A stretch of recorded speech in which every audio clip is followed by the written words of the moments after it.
news came out yesterday that President Trump is now dealing with a bit of a health concern. Joining us now is NBC Washington correspondent Alice Barr, here to talk more about it. Alice, talk to us about the president's condition and how the White House is reacting to it. So the diagnosis, Chesley, is called chronic venous insufficiency, and the White House press secretary Caroline Leavitt announced that he has this yesterday. She called it a benign and common condition. And the news comes after images of apparent swelling in President Trump's ankles and bruising on his hands have begun to draw attention. The administration noted that there are no signs of more serious health concerns. Medical experts say the president's condition that causes swelling of the legs because of blood pooling in the veins occurs in up to half of all adults over 70. And as for the bruising on his hands, they just pointed to how much he shakes hands and the fact that he takes aspirin, something that's common in folks of a certain age. The White House released a physician's letter noting that after testing of his heart, of his kidneys, that the president remains in excellent condition and in excellent health, Chesley. Shaking hands. They're putting on shaking hands. Okay, all right. A lot. a lot. All right, let's pivot a little bit to the sex offender, the case of sex offender Jeffrey Epstein. The Wall Street Journal says it has some new reporting about a letter that President Trump allegedly wrote to Epstein for his birthday. It's raising a lot of questions. What can you tell us about it?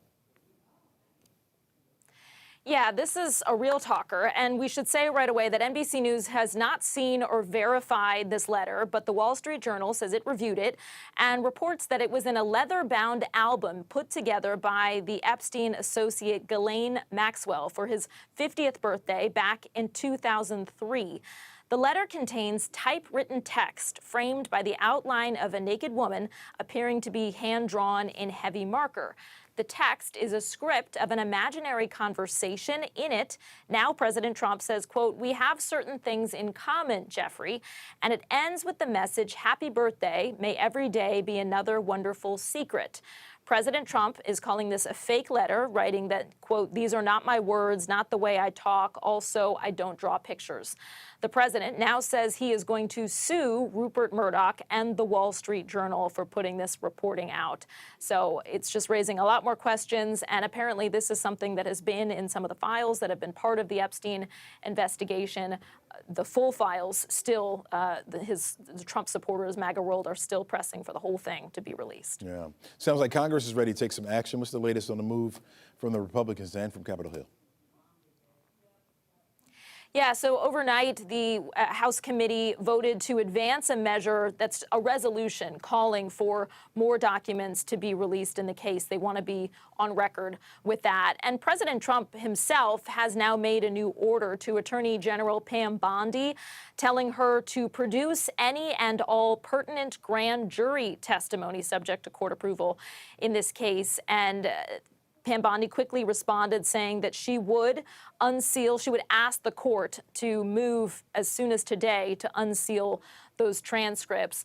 And President Trump said that he was making this order because of what he called the ridiculous amount of publicity given to the Epstein sex trafficking case. He's been trying to move past the many questions raised by frustrated MAGA supporters who, again, have been demanding that the full Epstein files be released. And it's something that he made a campaign promise and that they feel that they are owed. They are now, some of them, talking about the potential for a cover-up. That is not something that the Trump team wants to be involved with at all. And so now prominent lawmakers pushing for more transparency here as well. All right. More to come, I'm sure. Alice, thanks so much for joining us and giving us that update.